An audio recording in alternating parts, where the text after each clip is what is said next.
Baik, sesi siang hari ini kita akan dipandu oleh Bung Alif dari kolektif Merpati juga STF dari Arkara. Silakan Bung Alif untuk membuka sesi dengar pendapat bersama Komisioner Komnas HAM. Terima kasih Bung Arif Bobil. Selamat siang teman-teman semua. Selamat siang. Hidup korban. Jangan diam. Jangan diam. Lawan. Hidup korban. Jangan diam. Jangan diam. Lawan. Lawan apa? Impunitas. Lawan siapa? Prabowo. Sekali ditekan. Makin lawan. Sekali ditekan. Makin lawan. Merpati. Tidak ingkar janji. Terima kasih. Selamat siang semuanya dan terima kasih untuk Bang Saurlin Siagian, Komisioner Komisi Nasional Hak Asasi Manusia, juga Bung Dimas dari Komisi Orang Hilang dan Korban Tindak Kekerasan, dan sebentar lagi juga Mbak Suciwati Munir mewakili kawan-kawan dari Aksi Kamisan. Teman-teman, seperti kita telah bersama-sama, wah ini kalau kalimatnya seperti telah kita bersama-sama nih mengingatkan ini ya, pidato seorang jenderal di Lubang Buaya gitu loh, yang kemudian menjadi diktator Indonesia selama 30 tahun lebih. Jadi saya ganti lah ya. Teman-teman, kita sejak Senin berada di halaman muka kantor Komnas HAM. Tentu diketahui oleh kawan-kawan komisioner di dalam. Mengapa kita melakukan menginap ya? Mengapa kita menginap di depan kantor Komnas HAM? Tentu kita memiliki beberapa tujuan, diantaranya yang pertama adalah kita ingin menyampaikan dukungan kepada Komnas HAM untuk mengambil inisiatif mengawal kasus penyerangan atau percobaan pembunuhan terhadap kawan Andri Yunus.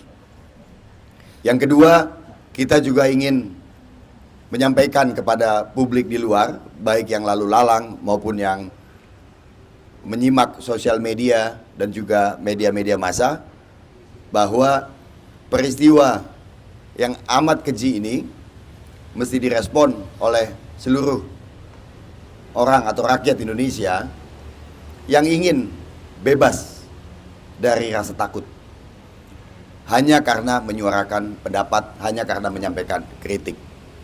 Dan yang ketiga, tentu kita menyampaikan beberapa tuntutan, baik kepada Komnas HAM maupun kepada pemerintah Indonesia, jika yang terakhir disebutkan ini masih layak kita sebut pemerintah. Siang ini kita, atau malam tadi sebetulnya, kita berjumpa dengan Bang Saurlin di tengah acara pembacaan puisi, karena tiap malam kita memiliki beberapa agenda di depan kantor Komnas HAM ini. Ada semacam kuliah pinggir jalan, talk show, penampilan seni. Walaupun penampilan seni ini yang paling baik saya kira yang pembacaan puisi tadi malam kan, karena penampilan seni malam-malam sebelumnya kan kita ngaco-ngaco aja gitu. Nyanyi semua maunya aja gitu.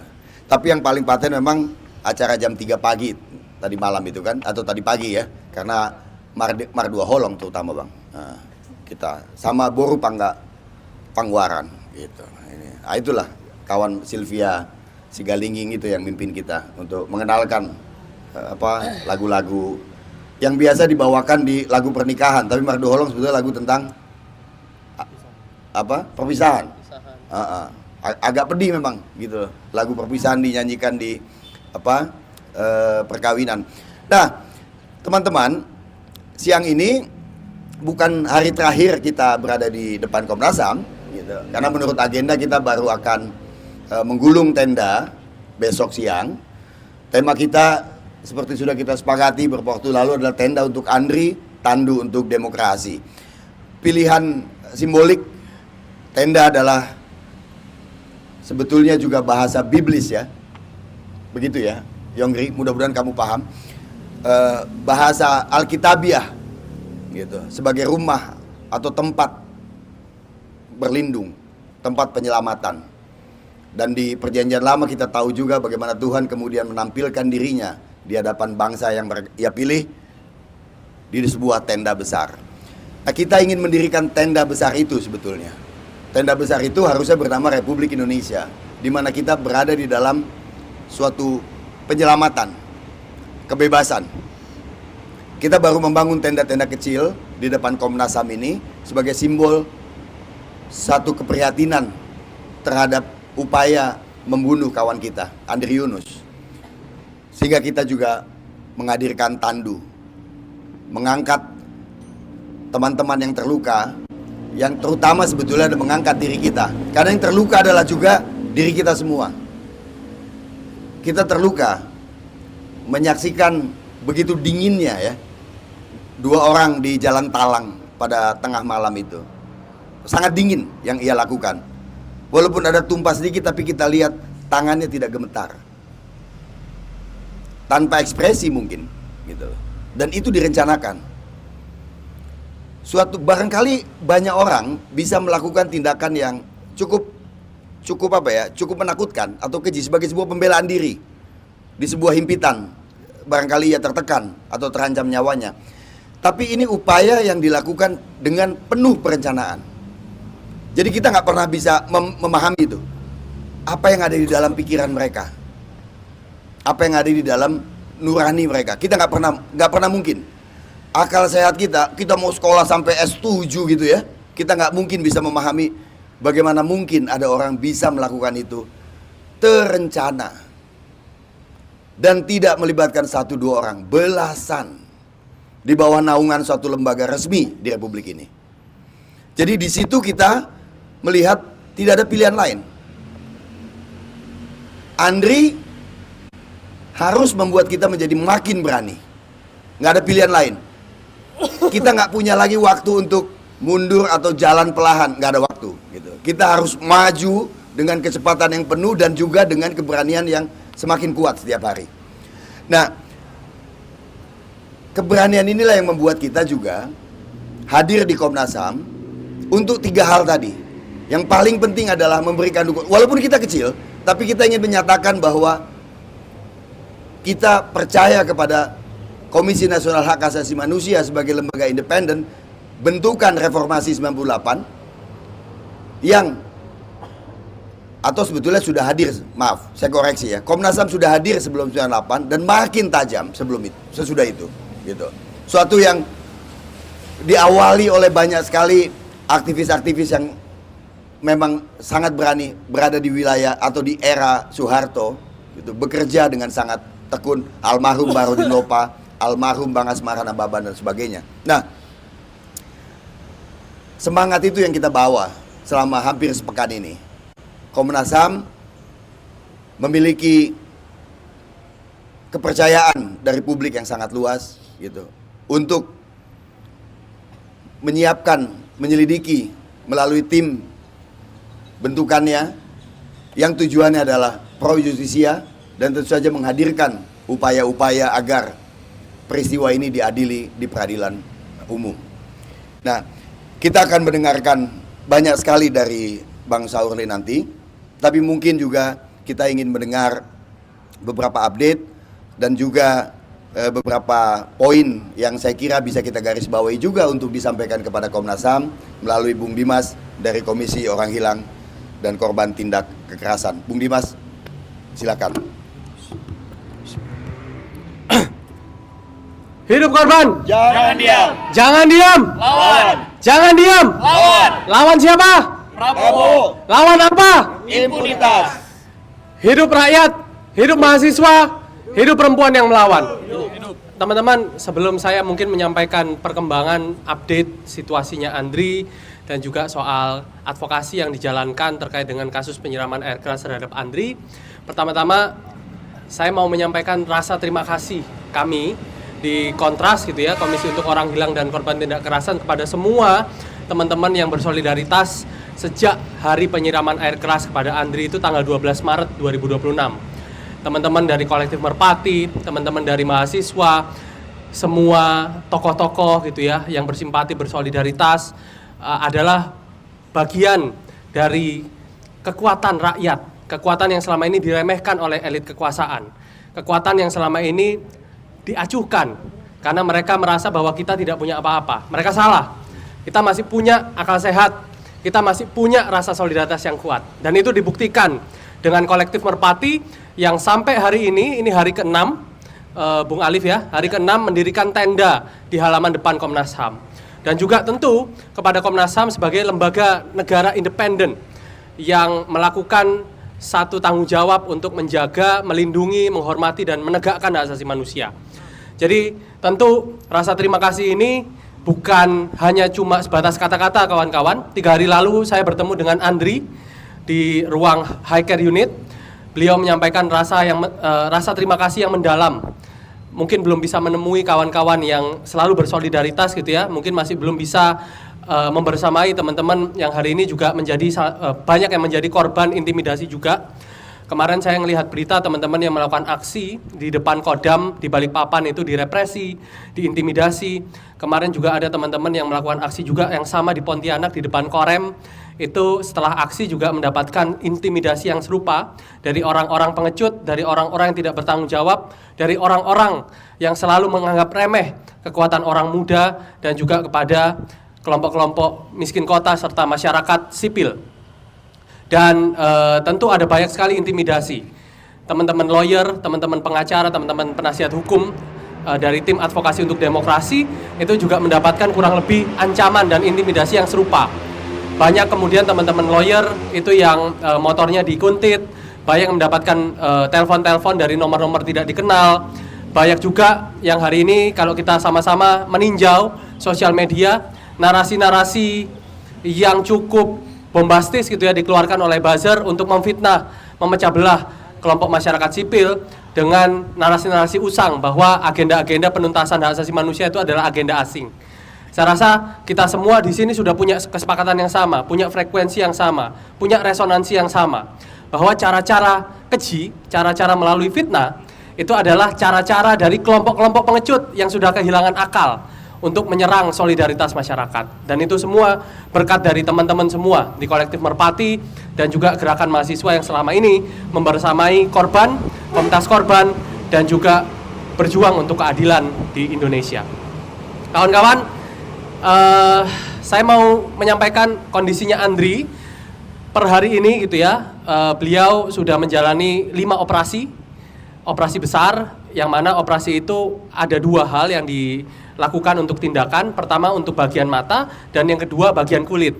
Jadi bagian mata diagnosa awal dokter itu terkena air keras yang kadarnya itu justru lebih pekat daripada air keras yang disiramkan kepada Bang Novel Baswedan. Dan kerusakannya waktu itu diagnosa awal 40%, tapi semenjak operasi ketiga kemudian ada sisa cairan air keras yang rembes ke bagian dinding bola mata gitu ya, yang itu juga menyebabkan dinding bola matanya meleleh. Dan tim dokter hari ini masih melakukan assessment terus-menerus supaya mencegah terjadinya cacat permanen atau kebutaan total gitu ya di bagian mata sebelah kanan. Dan ya kita doakan sama-sama semoga Andri Yunus bisa melalui masa penyembuhan dengan baik, dan kita juga bisa doakan kepada tim dokter Rumah Sakit Cipto Mangunkusumo untuk benar-benar bekerja secara maksimal, bekerja dengan keilmuannya, keahliannya untuk dapat menyelamatkan penglihatan dari Andri Yunus supaya mata dia itu masih bisa melihat mata dia bisa masih melihat masa depan Indonesia yang dibangun bersama-sama dengan kawan-kawan progresif gitu ya, supaya dia tidak cacat permanen dan tidak mengalami penurunan fungsi mata. Nah yang kedua, di fungsi kulitnya kawan-kawan, Andri Yunus juga alhamdulillah sudah menjalani operasi hampir 100% di bagian kulitnya. Jadi dari diagnosa awal dokter, kulitnya itu mengalami luka bakar 20%. Dan hampir semua kemudian kulit yang terkena air keras itu sudah dikerok, sudah dioperasi, sudah dicangkok dengan menggunakan kulit lainnya dari tubuhnya Andri. Dan alhamdulillah operasi kulitnya sudah berhasil ditangani dan sekarang sedang tahap pemulihan dan upaya untuk melakukan regenerasi mandiri.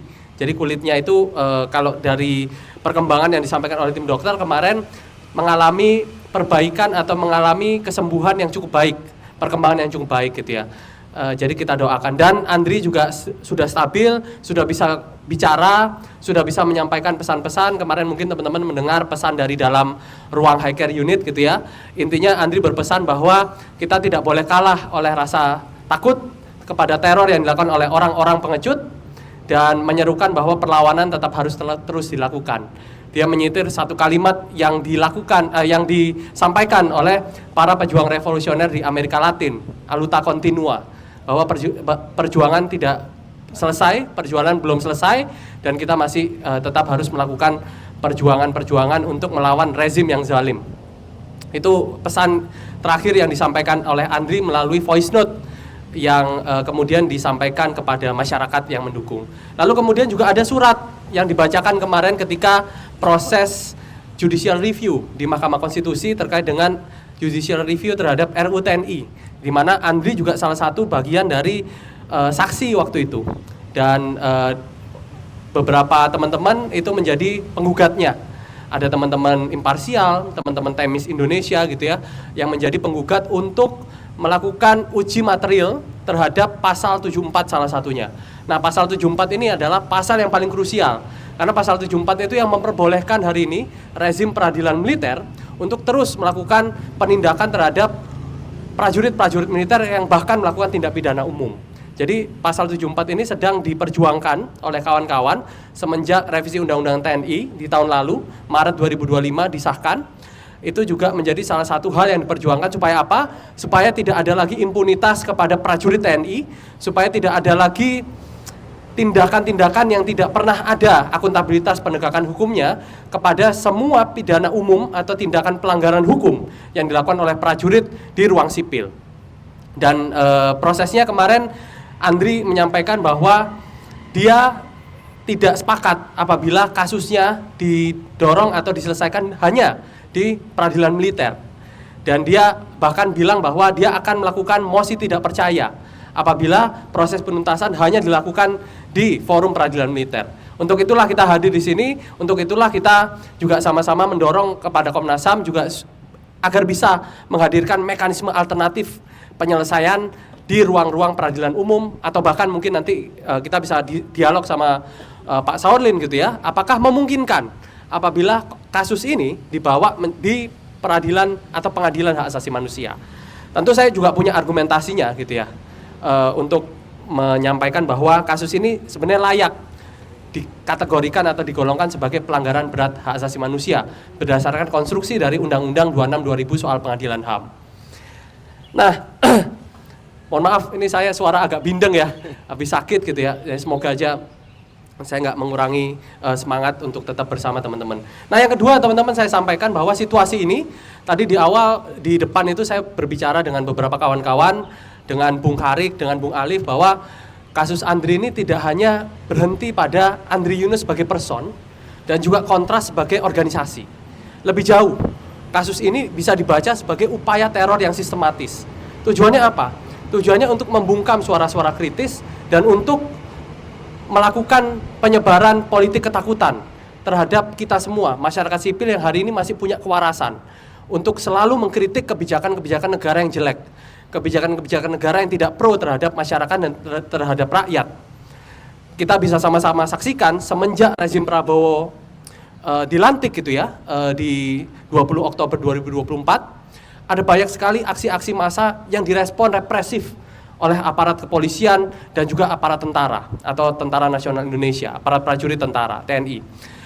Kita bisa sebutkan misalnya demo Indonesia Gelap, demo kemudian Indonesia Gelap, lalu May Day, lalu juga ada demo menolak TNI, RUU TNI, lalu ada demonstrasi Agustus Kelabu, di mana ada beberapa kawan-kawan kita yang hadir di sini juga merupakan mantan tahanan politik gitu ya. Ada Azril di situ, terus lalu ada beberapa kawan-kawan lainnya yang hari ini juga masih menjalani persidangan. Dan kami mencatat sebelum terjadinya peristiwa penyiraman air keras, Andri itu adalah salah satu tim investigator Komisi Pencari Fakta Independen yang dibentuk untuk menyingkap prahara Agustus, apa yang terjadi selama bulan Agustus, demonstrasi Agustus 2025. Dan di situ kami temukan bahwa hampir mayoritas penangkapan yang terjadi, jumlahnya sekitar 5.000-an lebih, dan itu merupakan penangkapan yang terbesar pasca reformasi dan menyasar pada aktor-aktor kritis, kelompok-kelompok mahasiswa, kelompok-kelompok orang muda gitu ya. Dan bahkan 703 orang itu juga menjadi tersangka dan diadili di sejumlah pengadilan yang ada di Di Jakarta, di Bandung, di Surabaya, di Kediri, di Lamongan, di di Jepara, di Bandung, dan lain sebagainya. Jadi kita bisa baca bahwa situasi ini bukan situasi yang muncul tiba-tiba. Konteks serangan kepada Andri itu adalah efek domino dari rezim yang hari ini mengizinkan atau memberikan satu belait gitu ya, satu cek kosong gitu ya, terhadap jalannya pemerintahan yang hari ini melegalkan tindakan kekerasan, tindakan represif, tindakan intimidasi. Belum lagi kemudian kita masih berbicara bagaimana situasi yang terjadi di Papua, situasi yang terjadi di Indonesia Timur. Semua atas nama pembangunan, semua atas nama oligarki, itu masih sering terjadi, siklus kekerasan masih sering terjadi. Dan saya rasa kami di Kontras kemarin tahun 2025 mengeluarkan catatan Hari HAM. Kami bilang bahwa situasi di Indonesia hari ini adalah situasi yang katastrofik, situasi yang penuh dengan mara bahaya, situasi yang penuh dengan mara bencana, terutama terhadap perlindungan hak asasi manusia dan penegakan demokrasi. Dan itu terjadi di tahun 2026 ini. Belum genap 6 bulan, bahkan belum genap 1 tahun 2026, sudah ada rentetan peristiwa kekerasan. Mulai dari intimidasi kepada sejumlah influencer, lalu kepada aktivis-aktivis lingkungan. Kalau teman-teman ingat di awal Januari, ketika bersuara soal bencana nasional yang terjadi di Sumatera, ada pengiriman bom molotov, bangkai ayam, lalu juga pengerusakan properti. Lalu kemudian Maret ada juga teman-teman mahasiswa yang diintimidasi. Ketua BEM UGM itu mengalami sejumlah teror, baik itu teror digital, teror fisik, bahkan juga sudah sampai kepada pembunuhan karakter di media sosial gitu ya. Lalu kemudian serangan kepada Andri, lalu kepada teman-teman yang bersolidaritas terhadap kasusnya Andri, teman-teman mahasiswa yang melakukan aksi, melakukan dukungan di media sosial, itu juga mendapatkan ancaman dan intimidasi. Jadi kita itu hidup sekarang itu dalam situasi yang penuh dengan mara bahaya. Dulu di tahun 60-an awal ada satu pernyataan dari Bung Karno bahwa mungkin ini sama dengan konteksnya dengan tahun ini, bahwa ini adalah tahun yang penuh mara bahaya. Ini tahun vivere periculoso, tafib gitu ya, yang mana mungkin yang dia sebut sebagai mara bahaya atau mara bencana adalah ketika elemen kekuasaan dan juga penyelenggara negara itu durhaka terhadap rakyatnya, mengingkari rakyatnya, bebal, pongah, sombong. Semua kebijakan-kebijakan yang selama ini dikritik oleh masyarakat karena tidak mencerminkan keberpihakan terhadap rakyat, itu selalu ditangkis dengan kalimat-kalimat yang menjurus pada arogansi. Ketika kritik MBG dianggap bahwa banyak pengamat, sekarang ada inflasi pengamat. Ada banyak orang-orang yang membicarakan sesuatu tapi tidak punya latar belakang atau keilmuan yang sama. Mereka nggak sadar bahwa kekuasaan hari ini juga dijalankan oleh kekuatan yang tidak kompeten. Pemilihan menteri dijalankan berdasarkan praktik bagi-bagi kekuasaan, bagi-bagi kue di antara internal politik partai. Lalu juga bagaimana praktek koncoisme itu juga masih dilakukan. Penunjukan jabatan menteri, wakil menteri, kepala-kepala lembaga pemerintahan itu didasarkan hanya pada kedekatan-kedekatan personal, bukan pada kemampuan atau bagaimana kemudian meritokrasi berjalan. Mereka lupa bahwa penunjukan menteri, penunjukan jabatan-jabatan publik itu juga diisi oleh orang-orang yang tidak kompeten. Lalu mereka menyalahkan kita bahwa kita dianggap sebagai pengamat-pengamat yang tidak punya latar belakang untuk kemudian merespon atau mengkritisi kebijakan yang hari ini dikeluarkan oleh negara. Nah, ini merupakan bentuk dari kepongahan, kesombongan, dan juga keangkuhan dari rezim yang memang tidak mau berpihak pada masyarakat. Jadi, kawan-kawan, ketika hari ini tidak ada oposisi, tidak ada orang-orang yang berani mengkritik kekuasaan, tidak ada kelompok-kelompok politik yang mau mengkritik kekuasaan secara frontal, maka fungsi itu harus kita ambil alih. Kita harus berani, kita harus selalu menyampaikan bahwa kebijakan-kebijakan yang keliru, kebijakan-kebijakan yang tidak berpihak pada masyarakat, itu harus dikritik, itu harus disuarakan. Ketika elit-elit politik, elit-elit kekuasaan nggak mau menjadi check and balances, ya lagi-lagi check and balancesnya harus pada warga negara.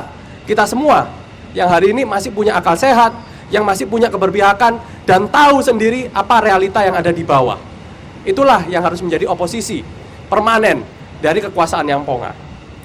Nah, terakhir mungkin yang mau saya sampaikan kawan-kawan, Kita 5 hari sudah di depan Komnas HAM.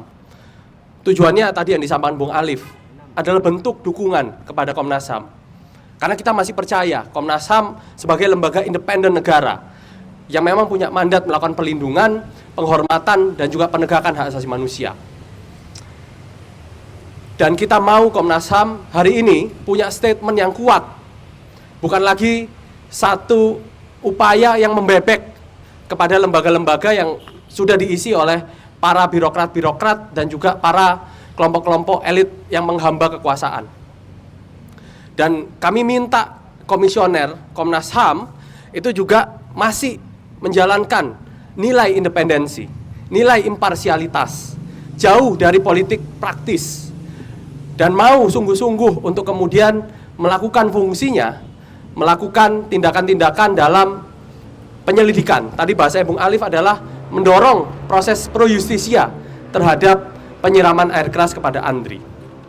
Mungkin secara teori atau secara teknikalitas gitu ya, Bung Saudin bisa bilang bahwa oh ini lompat, ini jump in, karena ada beberapa asas atau beberapa pasal yang harus diperhatikan di Undang-Undang 26 2000 maupun Undang-Undang 3999. Ini bukan lagi berbicara soal teknikalitas, ini berbicara soal keberpihakan. Mau sampai kapan kita mendiamkan kejahatan dan juga kekerasan terhadap pelindung atau pembela hak asasi manusia? Andri pembela hak asasi manusia, Komnas HAM juga sudah menyatakan itu berdasarkan standar norma pengaturan soal pembela HAM yang ada di internal Komnas HAM.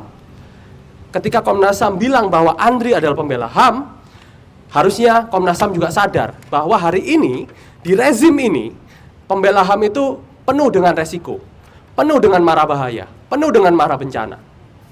Dan harusnya Komnas HAM juga sudah berani bergerak melakukan terobosan yang keluar dari nilai-nilai formal, legal formal, atau formal-formal yang ada di peraturan atau aturan-aturan legal formalnya.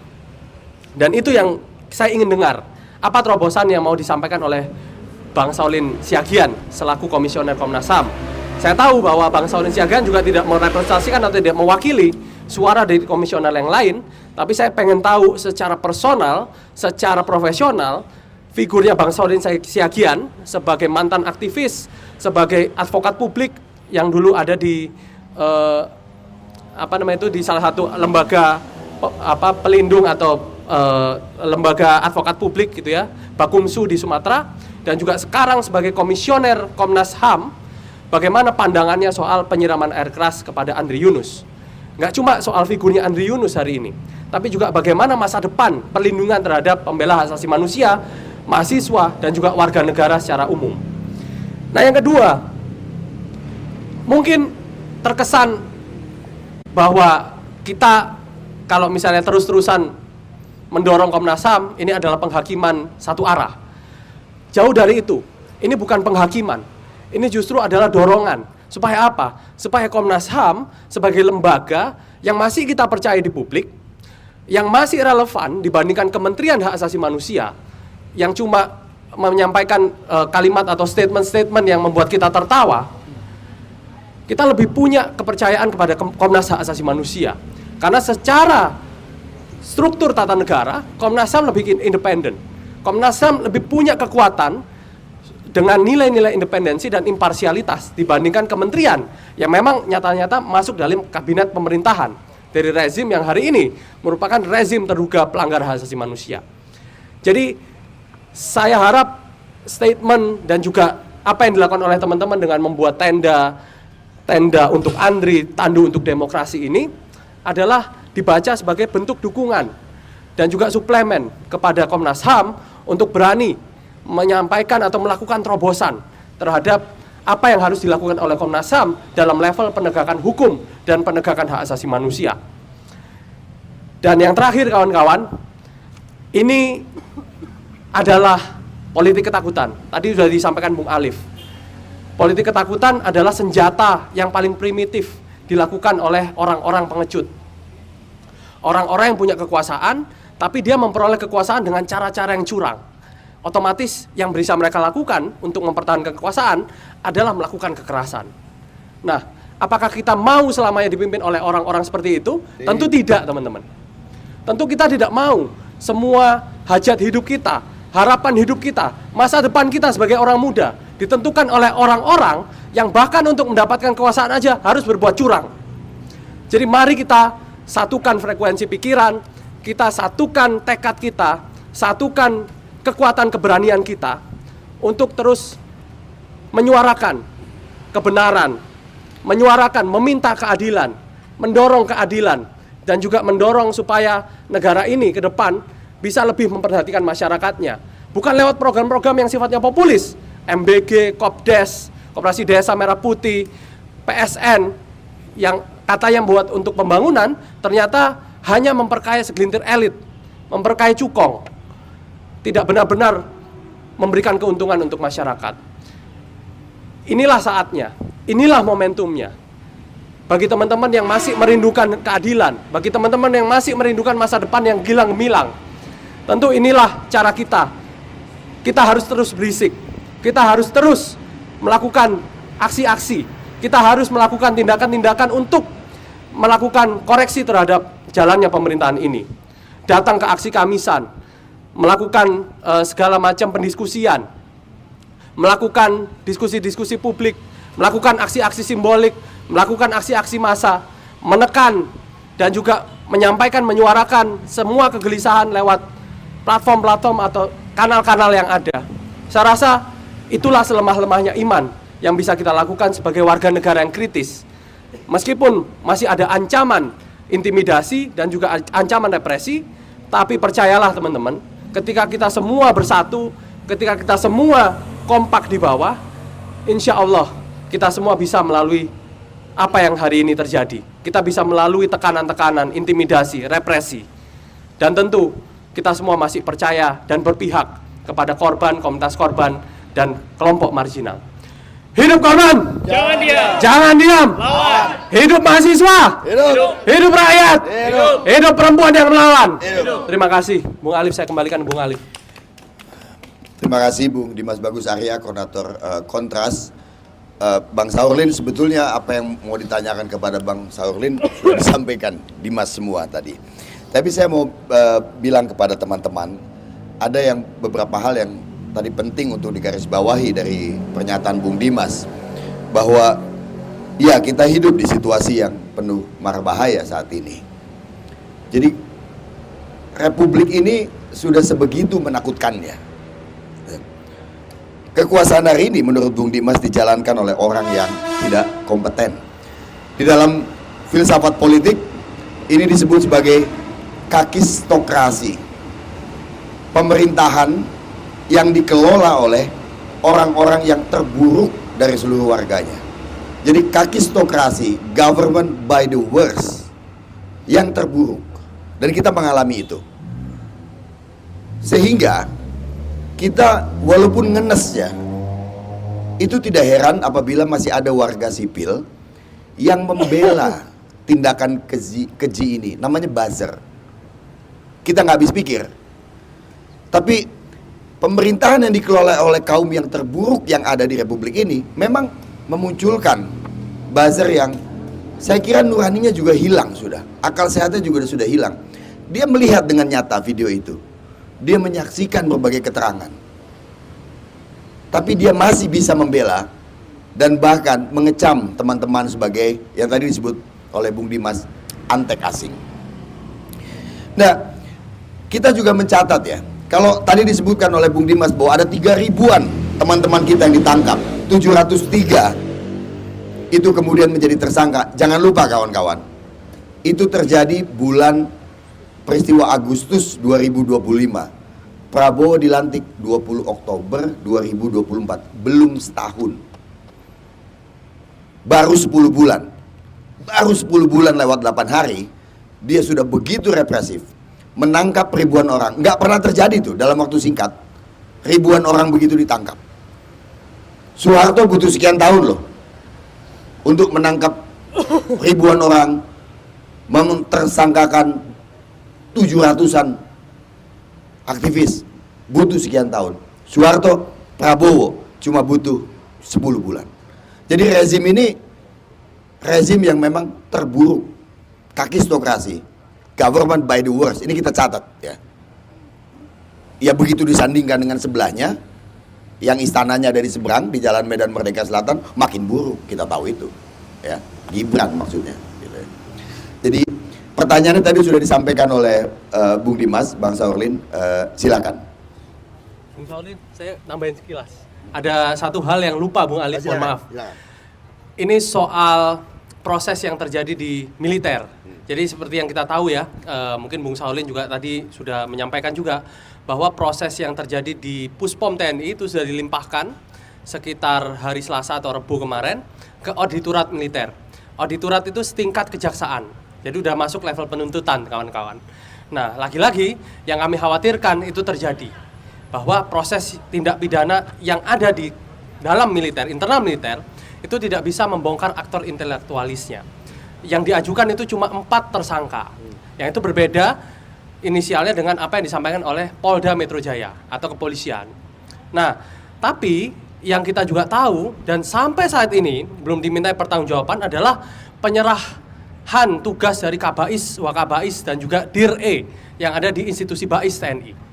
Mau kemanakan 3 orang yang sudah menyerahkan jabatan ini? Apakah turut diperiksa dalam mekanisme peradilan yang istilah banyak orang adalah jeruk makan jeruk di internal militer? Apakah berani memeriksa seorang jenderal bintang 3? Karena Kabais itu bintangnya bintang 3, kawan-kawan. Wakabais itu bintang 2 dan Dir-E itu bintang 1. Apakah berani setingkat pengadilan militer yang selama ini berdasarkan catatan dari sejumlah masyarakat sipil termasuk Kontras, vonisnya itu sangat rendah, berani memeriksa seorang jenderal? Saya rasa akan sangat mustahil. Nah, untuk itulah kami meminta dan mendukung sebenarnya Komnas HAM untuk berani mengambil terobosan itu.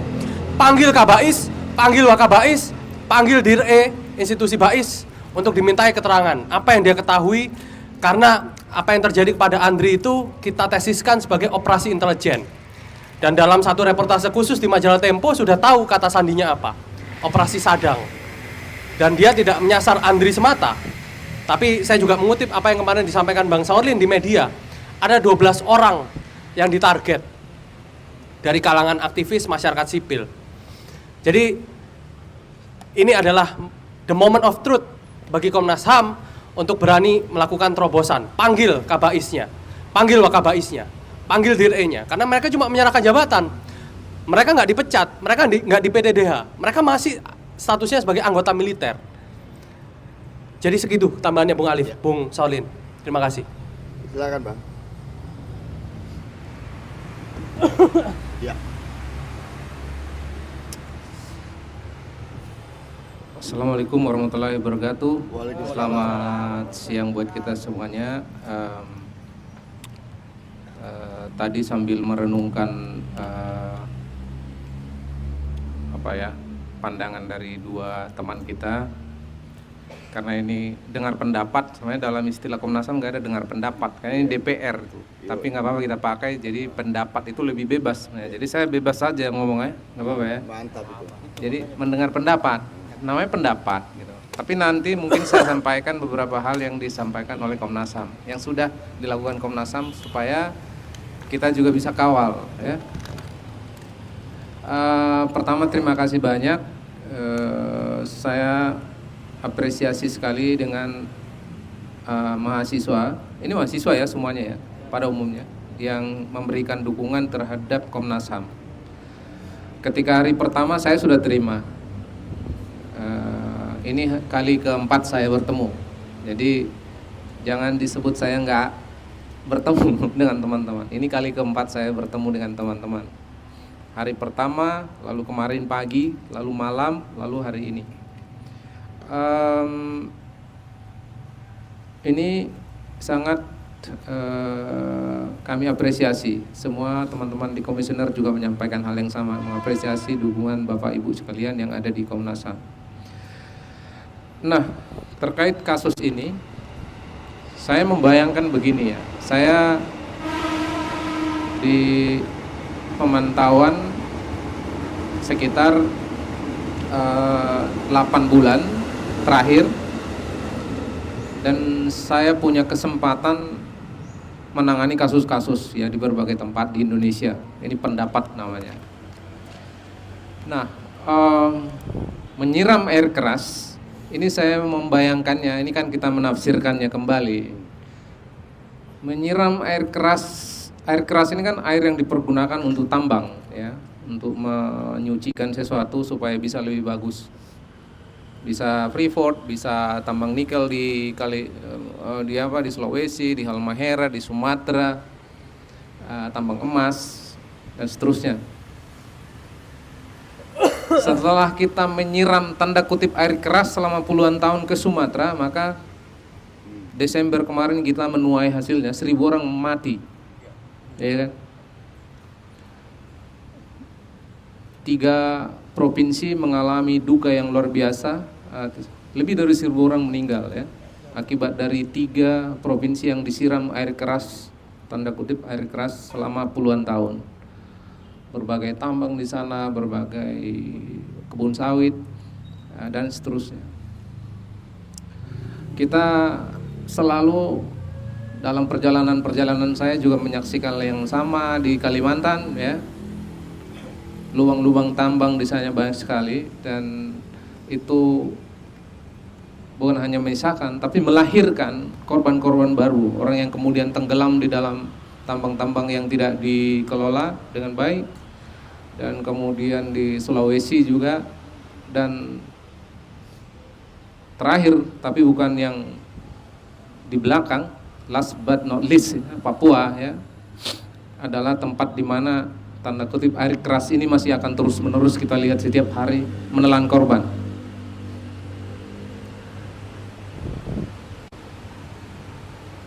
Ini sebuah cara kerja yang dipertontonkan kepada kita di tengah begitu majunya zaman ya, di tengah rumah kaca ya, namun masih ada tindakan yang brutal seperti itu ya, yang diperlakukan di hadapan mata semua orang, bahkan di hari kedua pun orang sudah pada tahu gitu, ini pelakunya ini. Dengan mudah kita bisa menggenerate wajah gitu ya, tanpa perlu teknologi yang canggih-canggih sekalipun, kita bisa dengan mudah melakukan pelacakan dengan menggunakan aplikasi gratisan di internet ya, dengan bisa melacak nomor HP dan kemudian koneksinya dengan orang lain, dan kemudian nama di balik nomor HP ya, atau beberapa nama terkait dengan nomor HP. Banyak aplikasi gratisan yang membuat kita dengan mudah mengetahui jejaring dari para pelaku. Nah, oleh karena itu kita sepakat dengan apa yang disampaikan Mas Dimas. Ini suatu kekejian, ini suatu bentuk yang terburuk yang pernah kita alami, yang dilakukan oleh aparat resmi ya, dan adalah orang-orang yang dibiayai oleh negara itu ya. Mereka adalah anggota Badan Intelijen Strategis, suatu layanan intelijen negara yang diperuntukkan untuk memberikan informasi kepada Panglima TNI. Oleh karena itu, Komnas HAM menyampaikan surat panggilan kepada Panglima TNI sebagai pengguna badan ini, ya. Itu saya kira pandangan pertama saya terkait apa yang dialami oleh kawan kita Andri Yunus. Saya masih mengingat Andri ini ketika saya menerima beliau, dia sering demo di sini sebelum peristiwa ini, ya. Kasus Munir, kasus lain, dan beliau sering di sini, ya. Saat kami menerima, dia ada di sini, dan saya ingat kemudian di majalah, di kalender Komnas HAM ada satu foto beliau saat demo pada bulan sebelum Agustus, kalau nggak salah, ya. Sebelum Agustus demo di depan Komnas HAM, dan saya lihat di kalender, kebetulan kalender itu adalah kalender bulan April.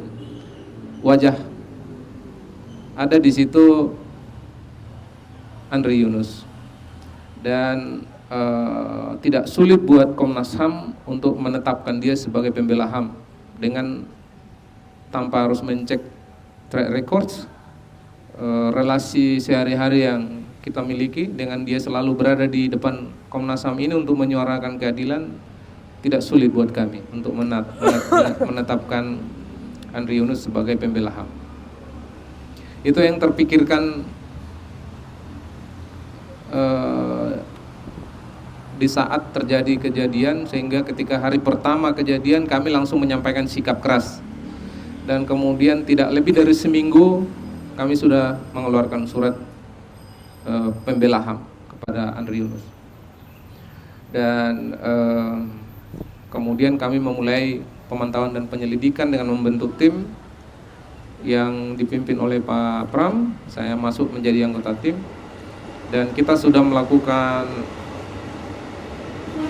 banyak upaya dalam kerangka permintaan keterangan sebagaimana kewenangan pemantauan penyelidikan.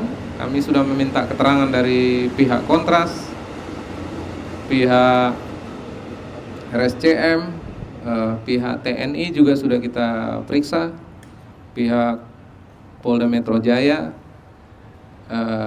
Kami juga satu hari yang lalu sudah menerima pandangan-pandangan dari ahli-ahli yang sengaja kami panggil. Ada tiga orang ahli kami panggil untuk memberikan pandangan terhadap peristiwa ini. Jadi bisa kami sampaikan, kami hampir merampungkan pemantauan penyelidikan yang sedang kami jalankan.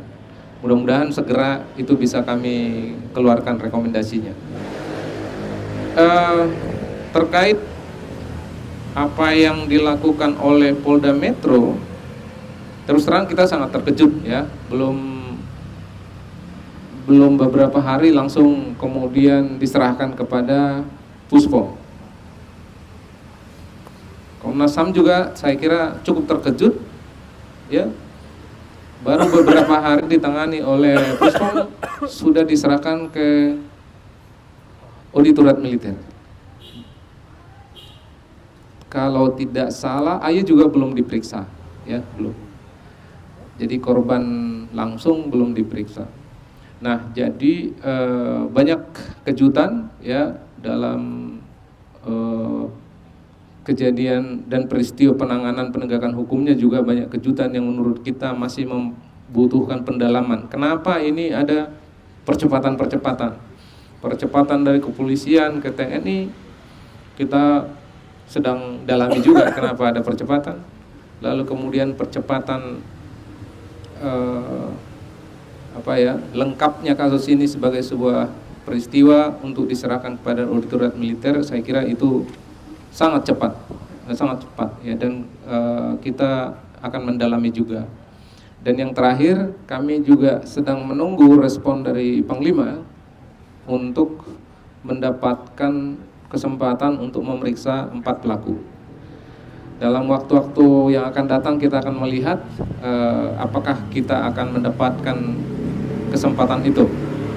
Nah, jadi sampai di situ kami melakukan pekerjaan Komnas HAM terkait Andri Yunus, tapi kami berkomitmen untuk terus melakukan upaya terbaik yang bisa kami lakukan di Komnas HAM.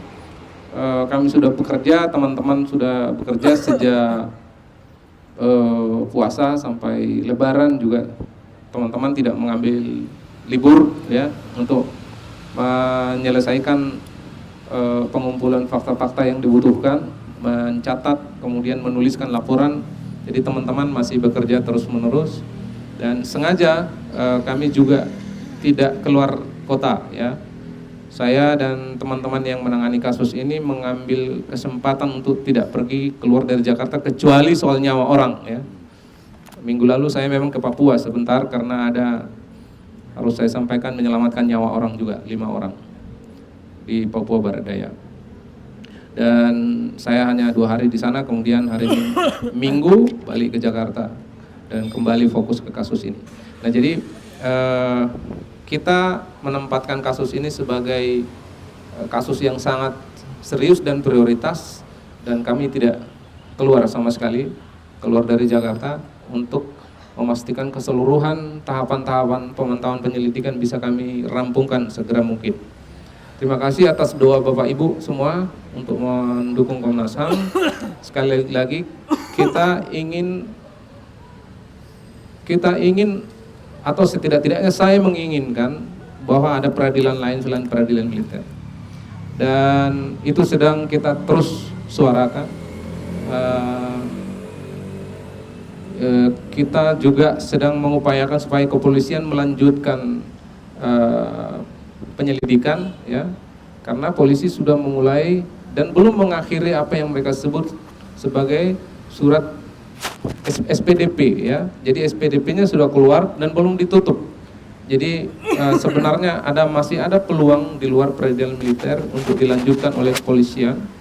Dan juga apa yang kami sampaikan hasil dari permintaan keterangan, pengumpulan bukti-bukti yang kami miliki saat ini, kami juga hampir pasti mengindikasikan pelakunya tidak hanya 4 orang. Jadi itu sedang kita dalami pelaku-pelaku lain ini, dan tentu yang jauh lebih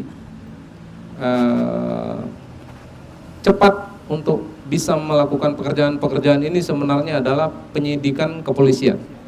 Mereka memiliki keseluruhan sumber daya yang dibutuhkan untuk melakukannya, dan kita tahu ya, criminal justice system yang lebih komplit yang kita miliki, di mana kepolisian seharusnya berada di garda terdepan untuk melakukan penyelidikan dan penyidikan. Komnas HAM itu adalah instrumen yang sebenarnya instrumen alternatif, tanda kutip, ya. Dalam criminal justice system kita seharusnya polisi yang dilengkapi keseluruhan machinery untuk melakukan penyelidikan dan penyidikan, dan kemudian koordinasi dengan kejaksaan dan seterusnya, dan seharusnya bisa mengambil porsi yang lebih dominan untuk bekerja. Namun begitu, seperti yang disampaikan Dimas tadi, meskipun kita itu auxiliary body yang bisa juga bekerja, maka kami juga akan mempertimbangkan jika memang ada kebuntuan di berbagai tempat, kenapa tidak menggunakan Undang-Undang 26. Jadi saya kepikiran dengan itu, Mas Dimas. Kalau ada kebuntuan mencari keadilan dengan criminal justice system yang kita miliki saat ini dan segala proses peradilan yang ada, maka terbuka peluang untuk menggunakan Undang-Undang 26. Saya kira itu kita berharap minggu-minggu ini ada upaya dari kepolisian, apalagi kita tahu teman-teman juga sudah melapor ke Barreskrim, ya, dan saat ini sedang digodok di Barreskrim apakah mereka akan segera memulai penyelidikan. Dan kami bagian dari pihak yang mendorong itu, ya. Mabes Polri sudah sangat tepat sebenarnya jika mereka bisa memulai sesuatu terkait kasus ini. Saya kira itu pengantar dari saya. Sekali lagi terima kasih teman-teman sudah bersolidaritas. Komnas HAM tidak terlalu memiliki kekuatan yang kita bayangkan sebenarnya, tapi kita memiliki payung hukum. Kami yakin kita bisa melakukan sesuatu dan kita bisa berkontribusi untuk membawa keadilan dalam penyelesaian kasus ini. Terima kasih. Terima kasih Bang Saurli. Tepuk tangan sekali lagi teman-teman. Kini ada beberapa poin yang tadi teman-teman sudah catat, dan ada satu kutipan langsung yang saya kira cukup membesarkan hati.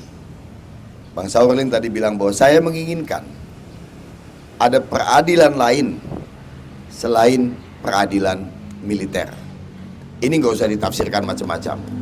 Di luar peradilan militer adanya adalah peradilan umum yang di dalamnya adalah peradilan HAM dan peradilan pidana biasa atau pidana dan juga pidana khusus gitu ya.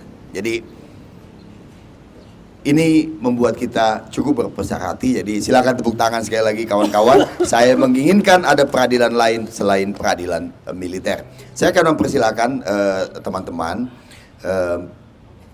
seluas-luasnya, maksudnya seluasnya adalah siapa saja, untuk juga barangkali mau mendalami, menanyakan untuk lebih memperjelas dan mempertegas. Tapi waktunya singkat saja supaya kita juga bisa cepat-cepat berteduh dari panas terik ini. Silakan. Saya akan ke belakang ya, ada Mbak Suciwati.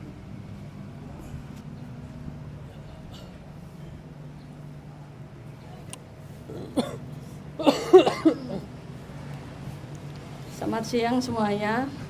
Terima kasih Bang Saulin udah datang dan cukup menghibur kami ya untuk memberikan harapan atas pengadilan yang atau atas yang terjadi sama Andri.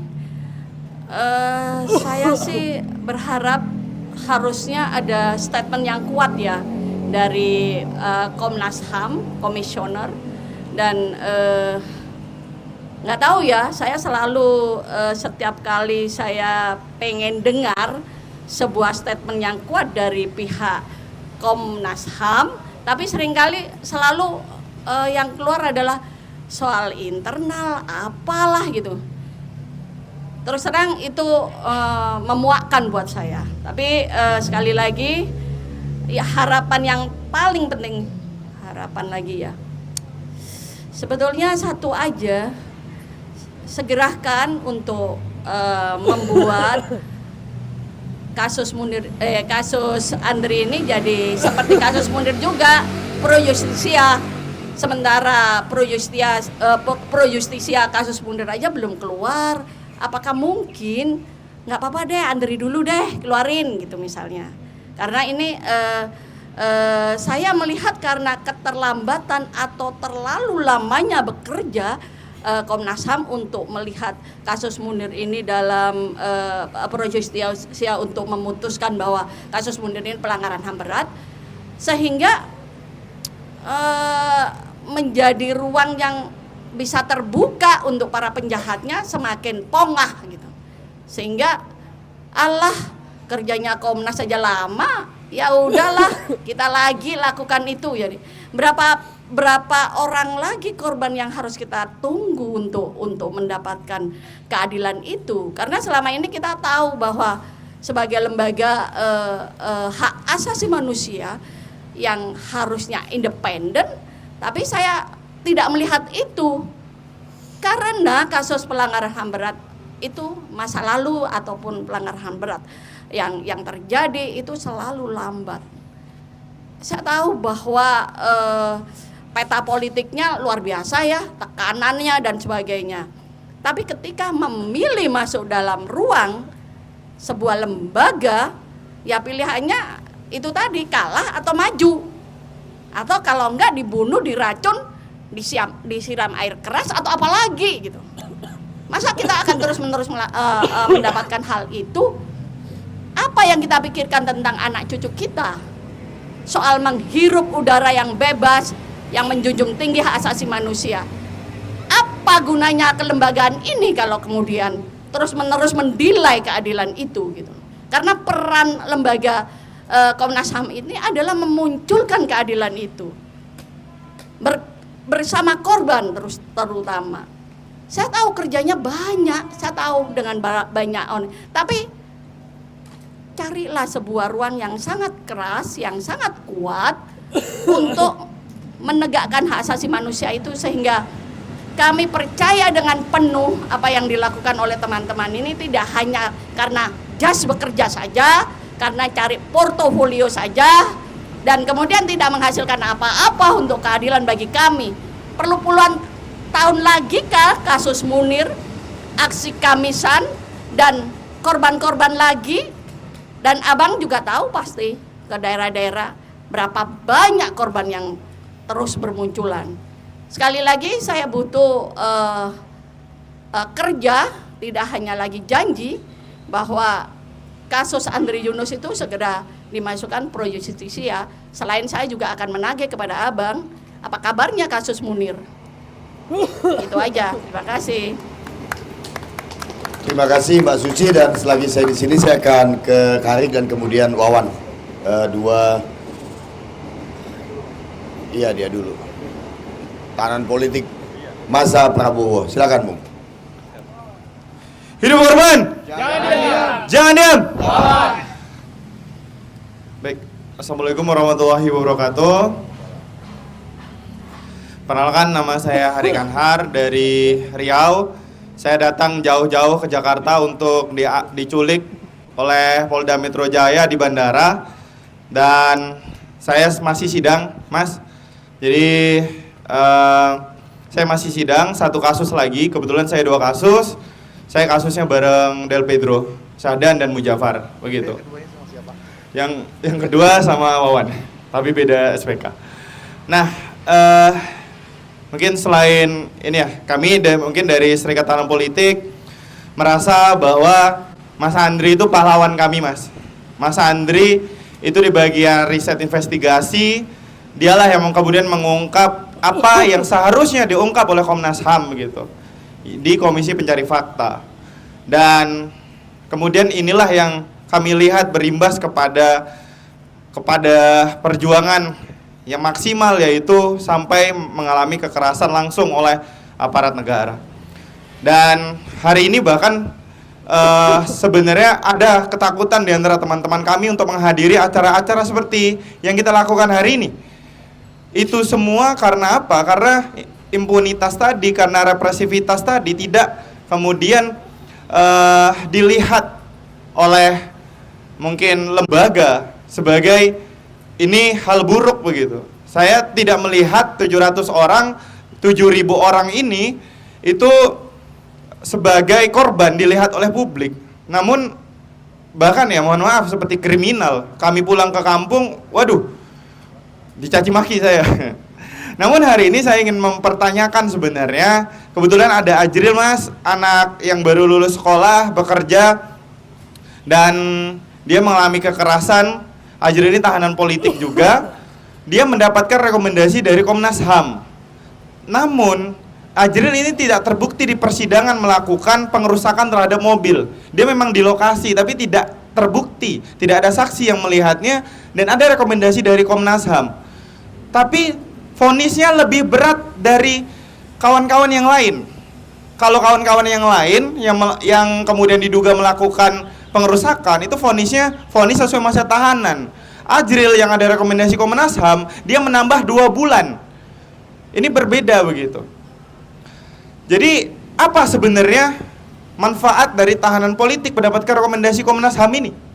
Itu kami tidak melihatnya, karena sampai sekarang yang saya ketahui Ajril itu tidak didampingi sama Komnas HAM.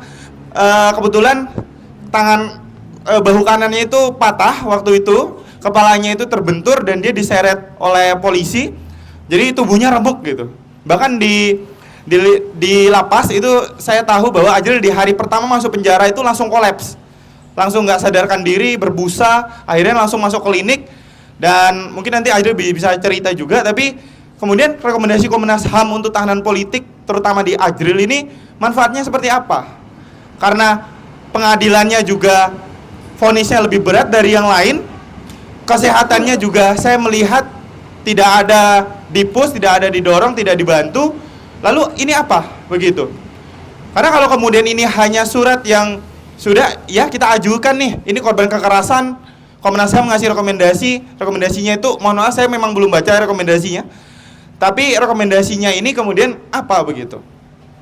Lalu mungkin untuk secara umum bagaimana ya? Secara umum ini kawan-kawan yang kemudian menjadi pembela HAM ini statusnya bagaimana? Dia menjadi tahanan politik juga pembela HAM. Apakah kemudian ini bisa untuk secara nggak langsung menggugurkan kasus kriminalnya, atau memang harus berlanjut sampai vonis? Lalu kalau sudah vonis, apa begitu implikasinya status dia sebagai pembela HAM? Karena kami merasa status pembela HAM ini semua teman di sini boleh dan berhak untuk mendapatkan itu. Karena saya rasa itu tidak eksklusif untuk mereka orang-orang tertentu, tetapi untuk semua kawan-kawan yang di sini. Begitu. Itu mungkin cukup dari saya. Izin Mas, aku Wawan yang baru saja divonis kemarin di hari Selasa. Sebenarnya lucu. Aku ini nge-repost dan di-tag oleh salah satu akun yang kita tidak kenal atau kita sebut itu akun anonim, akun buzzer. Aku juga tahanan politik juga. Dan aku divonis 7 bulan. Besok hari Minggu itu masa tahanan kotaku tuh sudah habis. Aku berharap Komnas HAM bisa memberikan surat ke kejaksaan ataupun ke pengadilan, karena jujur Mas, hari Senin aku belum tahu aku masih ada di luar, bisa menghirup udara bebas atau aku harus kembali lagi ke rutan gitu. Karena belum menginjak 7 bulan kasusku gitu.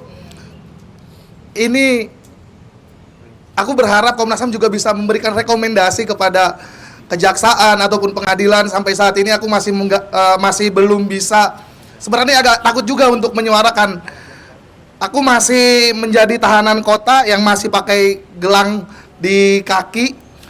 Izin Mas, masih pakai gelang, dipantau terus. Ini menurutku menghambat untuk aku menjalankan tugas sebagai warga negara untuk menyampaikan pendapat. Tentunya juga kemarin di persidanganku teman-teman membawa poster ke dalam pengadilan untuk segera pelaku yang menyiram Bang Andri Yunus ini dibawa ke pengadilan umum. Mungkin itu aja dariku Mas. Aku berharap Komnas HAM bisa memberikan surat rekomendasi. Terima kasih. Hidup korban. Jangan diam. Jangan diam. Lawan. Terima kasih. Terima kasih Bung Wawan, Bung Arik, dan Mbak Suci. Permisi Bang, bentar. Iya,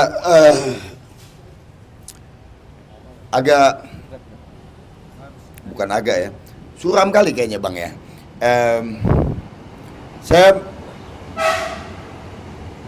menyimak tadi yang disampaikan Mbak Suci misalnya, sesungguhnya atau kesan saya, koreksi kalau saya salah Mbak Suci, Komnas HAM ini sekarang menjadi hampir satu-satunya lembaga bentukan negara yang menjadi sandaran utama untuk pembelaan HAM terhadap warga negara Indonesia.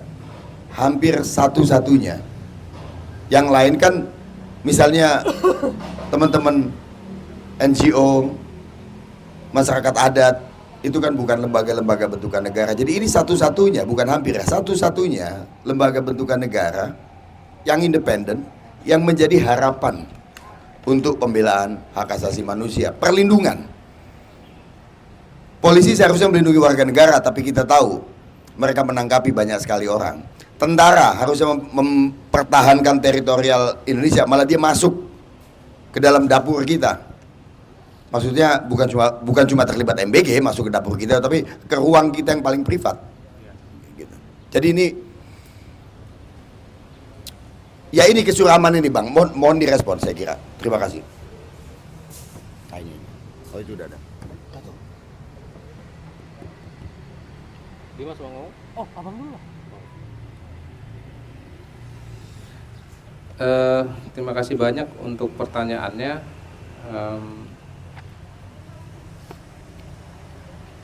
Mungkin saya awali dari yang mahasiswa ya, yang peristiwa Agustus ya. Ini rata-rata peristiwa Agustus ya. Kita juga sama ya, pada peristiwa Agustus itu juga melakukan pekerjaan pemantauan penyelidikan, dan salah satu yang saya kira cukup berhasil Delfredo ya, Saya kira ini salah satu proses yang dimana kita bekerja sinergi, kolaboratif, sehingga menghasilkan output yang seperti apa yang kita lihat terjadi pada Delfredo. Namun tidak semua bisa kita melakukan hal yang sama, mungkin karena barangkali keterbatasan sumber daya kita dan keterbatasan staf dan seterusnya, yang harus menangani ribuan perkara yang sama dengan peristiwa Agustus ini. Kita saat itu mencoba melibatkan banyak lembaga lain selain Komnas HAM, ya. Jadi ada LPSK, ada KPAI, ada Ombudsman, kemudian Komnas Perempuan dan lain-lain. Dan kemudian kita melakukan pekerjaan bareng-bareng.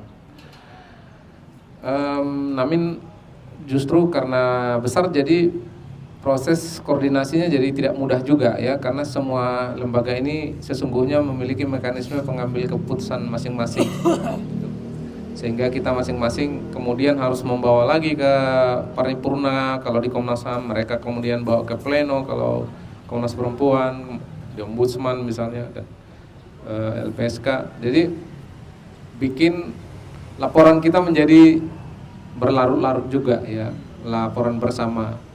Kalau laporan Agustus seharusnya bisa kita tuntaskan di akhir tahun kemarin Desember, tapi karena pengambilan keputusan di masing-masing lembaga yang rumit, sehingga kami kemudian belum bisa menuntaskan hasil pemantauan kami, sehingga didahului oleh, kalau boleh saya sampaikan, didahului oleh teman-teman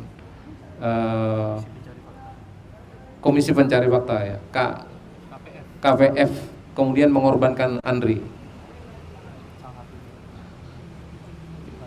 Ya, ya, saya juga sudah mendapatkan dokumennya. Memang saya merasa itu logis, ya, logis bahwa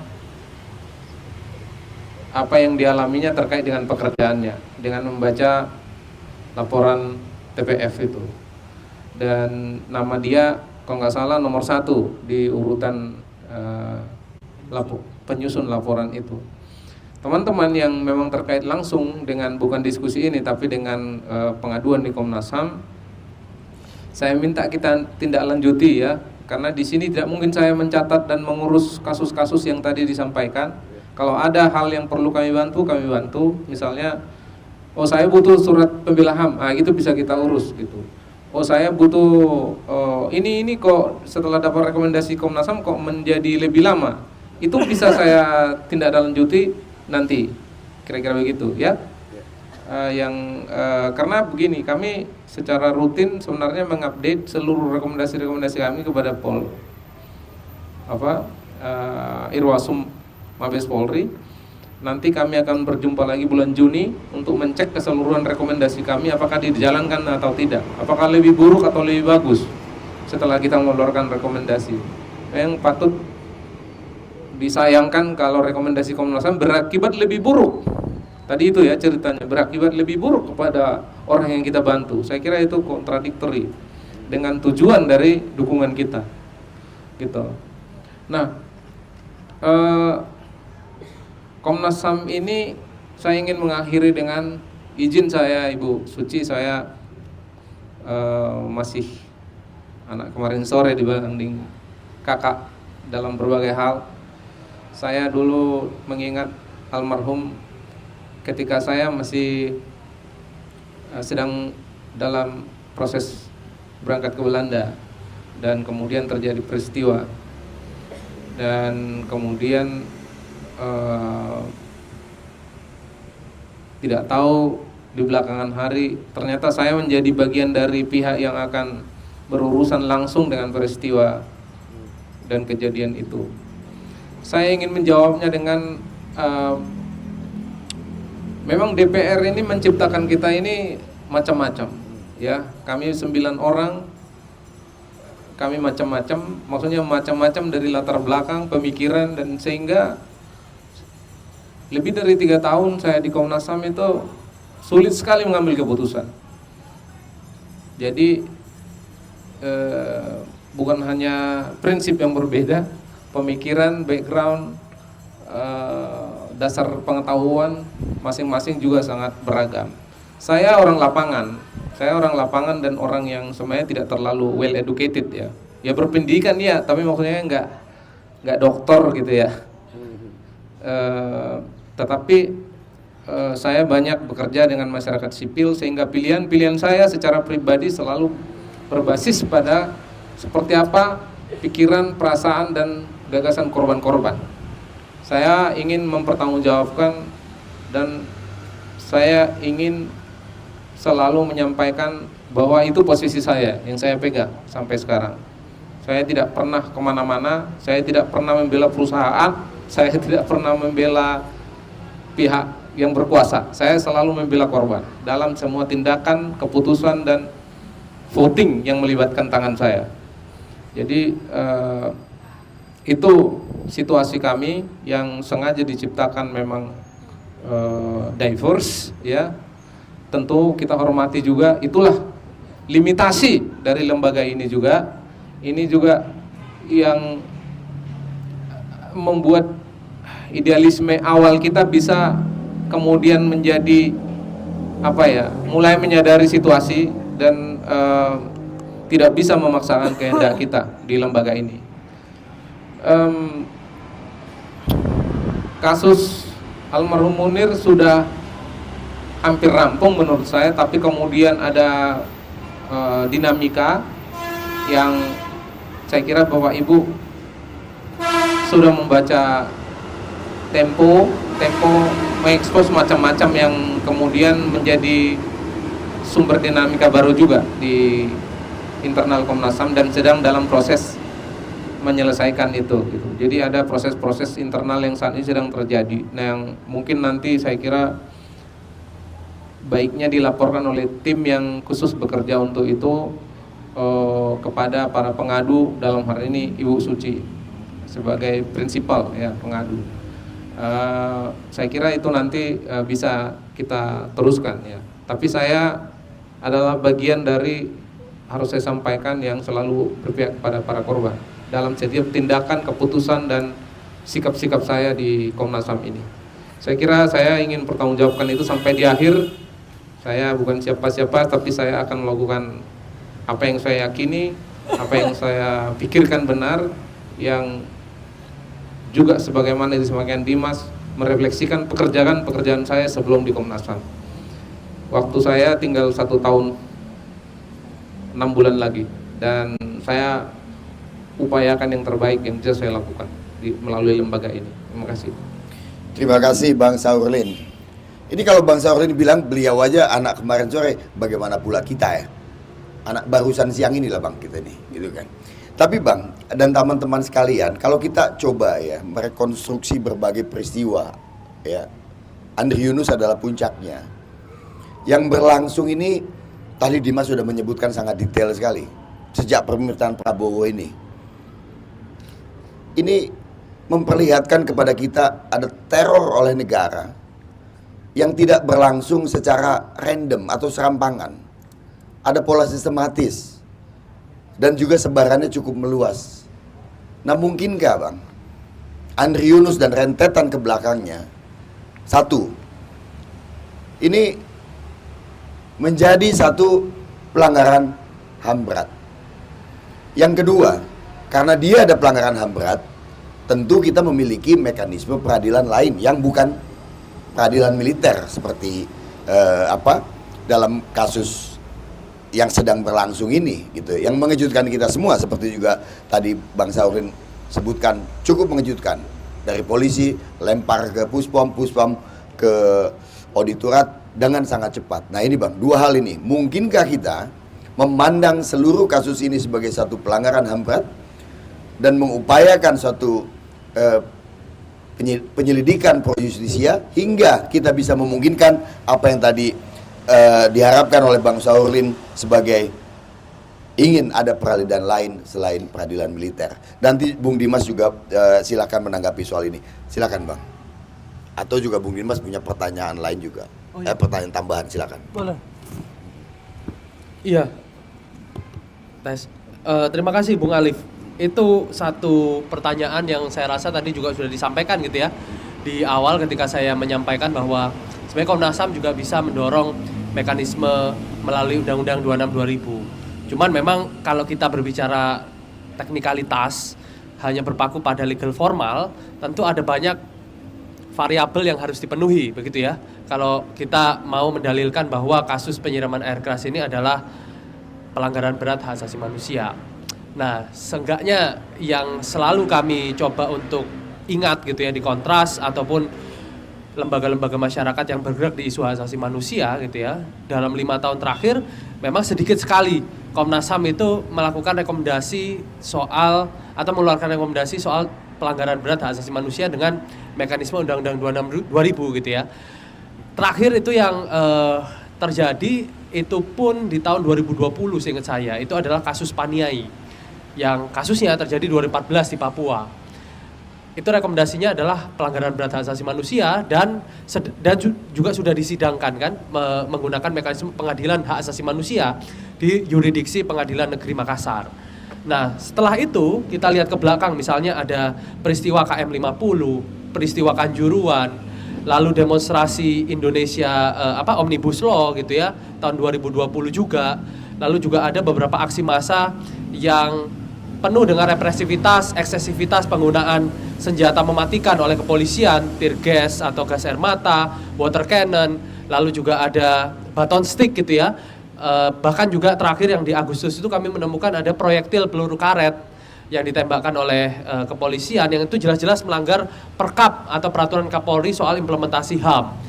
Tapi tidak pernah kemudian ada rekomendasi dari Komnas HAM untuk melakukan penyebutan atau mendorong bahwa itu adalah kasus pelanggaran berat hak asasi manusia.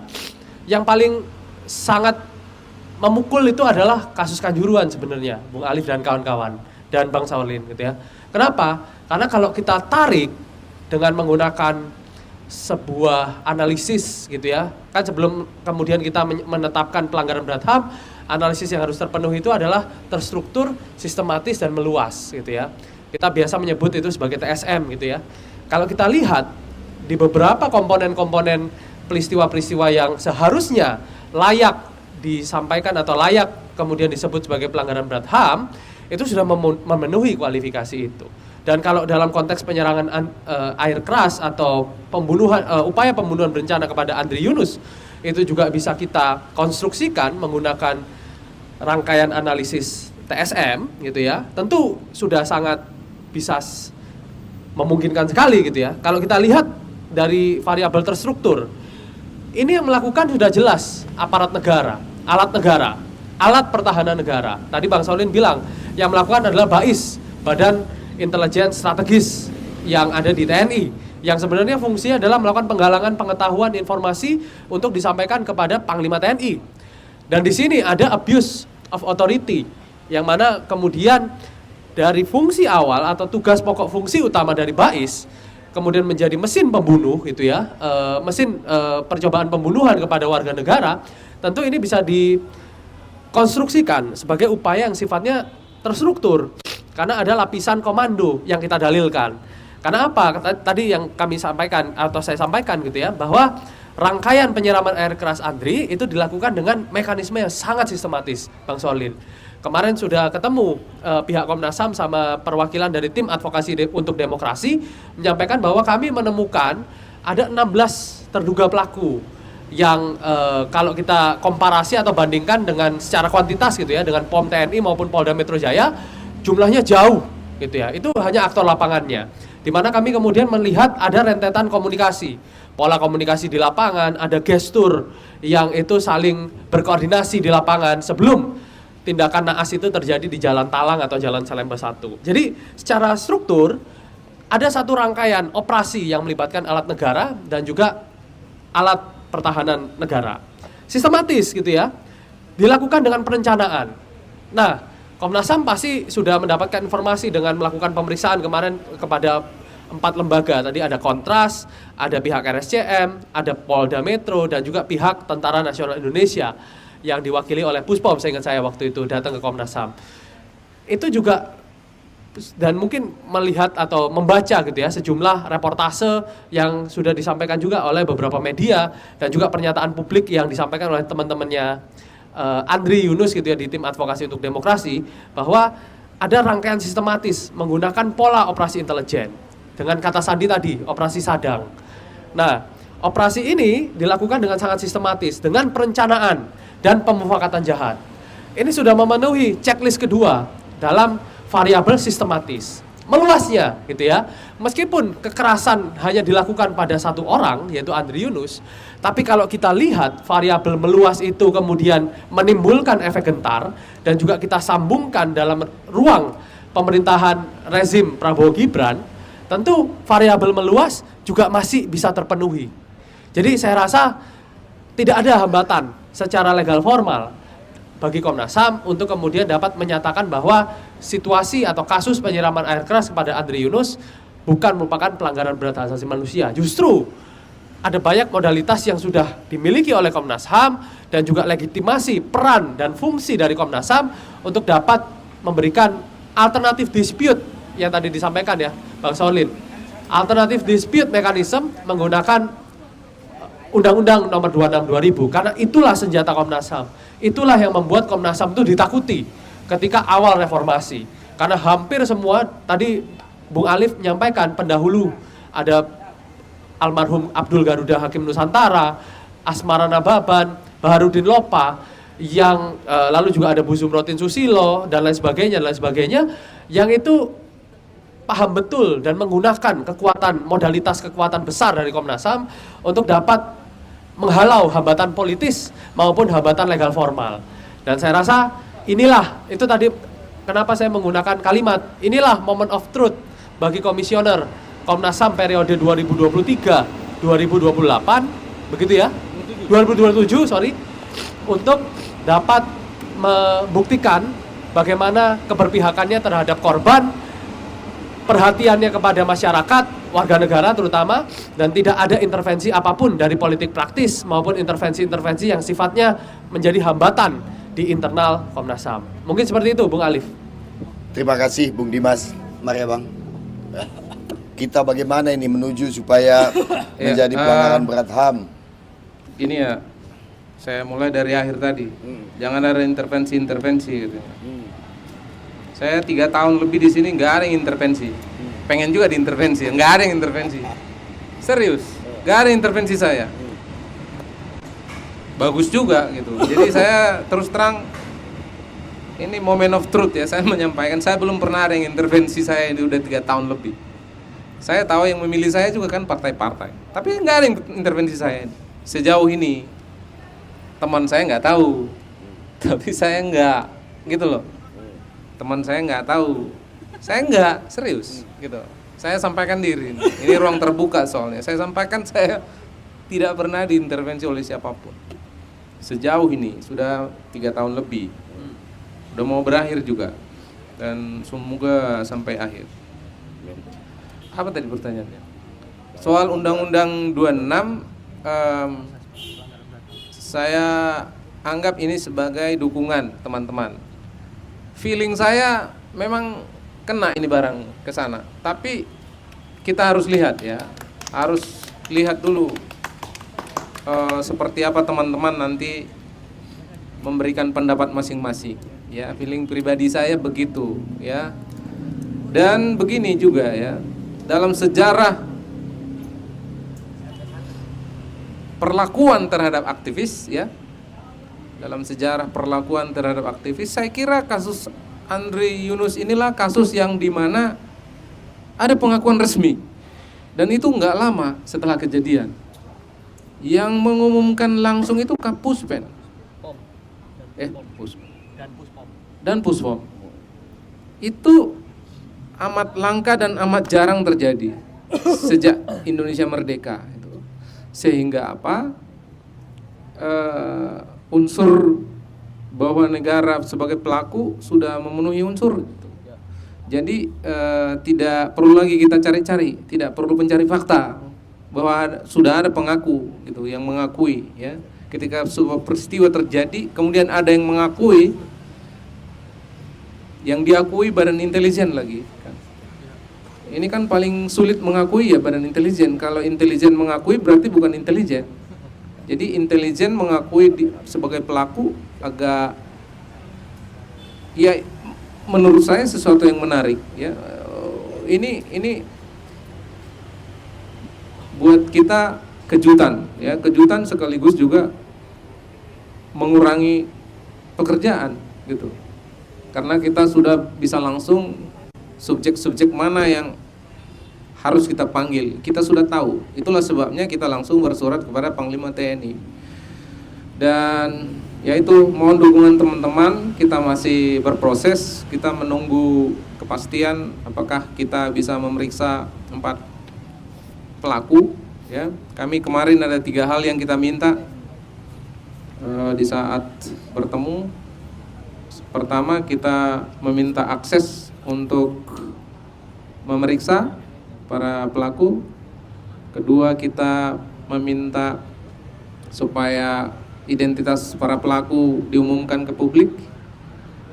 Dan yang ketiga, kita meminta keterlibatan pihak eksternal bahkan untuk melakukan proses peradilan militer pun gitu. Jadi harus meskipun banyak pihak menolak itu, tapi ketika itu berjalan mestinya ada pihak eksternal yang bisa memantau dan menjadi bagian dari proses itu, sehingga memastikan transparansi dan akuntabilitas dari peradilan yang berlangsung di sana, meskipun ada upaya-upaya lain untuk terus mendorong peradilan lain sebagaimana sudah saya sampaikan sebelumnya, bahwa kami secara indikatif sudah menemukan juga indikasi pelaku lain selain 4 orang yang ada. Jadi itu yang membuat kami meyakini kita mestinya bisa meneruskan atau mendorong kepolisian untuk melanjutkan penyelidikan, karena mereka sudah memulai dan belum diakhiri juga, sehingga kita masih pada posisi mendorong kepolisian melanjutkan penyelidikan. Dan alhamdulillah minggu lalu Koalisi Masyarakat Sipil juga sudah melaporkan dengan apa yang mereka sebut dengan laporan TPB ya kepada Barreskrim, sehingga kita akan mengawal laporan itu ya. Kami akan mengawal dan mengupayakan bertemu dengan pihak pihak Polri, polisi, untuk melihat sejauh mana mereka melakukan langkah-langkah atas aduan minggu lalu dari masyarakat sipil. Kami akan mengawal pengaduan itu. Sampai di situ saya kira izin saya minta maaf, cukup apa yang saya sampaikan, nanti semakin banyak saya ngomong bisa bersalahan lagi. Terima kasih. Terima kasih Bang Sarulin, terima kasih Bung Dimas Bagusarya, tepuk tangan untuk kita semua dan Komnas HAM serta Kontras teman-teman. Dan terakhir saya kira Bung Bobil atau siapa akan membacakan pernyataan sikap dari kolektif Merpati pada hari ini. Yang lain juga boleh ke depan, mari kita berdiri untuk sama-sama membacakannya. Mari merapat kawan-kawan, hidup korban. Jangan diam. Jangan diam. Lawan. Lawan apa? Impunitas. Lawan siapa? Semakin ditekan, Semakin melawan. mari kawan-kawan. Bung Alif, sebelumnya Oh iya, sebelum Bung pembacaan Dimas. sikap sama Bung Bobil, Iya. lagi-lagi teman-teman kami di Kontras berterima kasih kepada kolektif Merpati, kepada semua teman-teman yang bersolidaritas untuk kasus Andri Yunus. Dan ini semakin meneguhkan bahwa kita semakin ditekan, semakin ditekan. Terima kasih. Mau berdiri atau duduk, Bung Bobil? Kita berdiri aja, saya undang Charles untuk membacakannya. Tadi saya sudah minta Charles untuk mewakilkan kolektif Merpati untuk membaca. Charles, barangkali teman-teman juga bisa ikutan di belakang sini ya, teman-teman kolektif Merpati gitu. Ayo merapat teman-teman. Iya, Once kan? Ya, kebetulan karena Charles yang paling cakep di antara anak-anak kolektif Merpati, jadi Charles yang mewakilkan. Charles, silakan. Mari, Lili. Baca semuanya. Iya, baca semuanya pendek kok. Cek. Ayo, yang rapi. Ayo kawan-kawan, bisa merapat dulu. Maju Oke. Oh ya, siap. Ayo kawan-kawan, merapat dulu kawan-kawan. Kita bacakan dulu pernyataan sikap kita bersama ya. Bisa kita bilang pernyataan sikap ini adalah akumulasi ya dari semua bentuk aktivitas kita selama 1 minggu terakhir. Mungkin ayo kawan-kawan segera merapat. Ayo Bung Brian, ke sebelah kanan dan sisi kiri.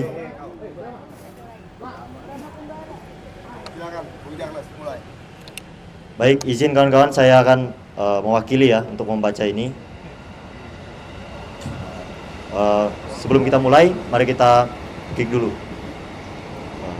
Hidup korban, jangan diam. Lawan. Semakin ditekan, semakin ditekan, semakin melawan. Pernyataan bersama, tenda untuk Andri, tandu untuk demokrasi.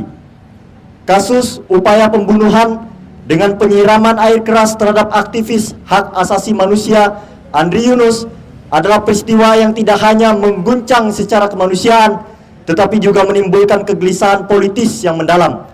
Peristiwa ini sebagai penanda kesekian dari krisis demokrasi, ketika aparat yang memiliki kewenangan justru menjadi pelaku, maka yang dipertaruhkan adalah integritas penyelenggara negara.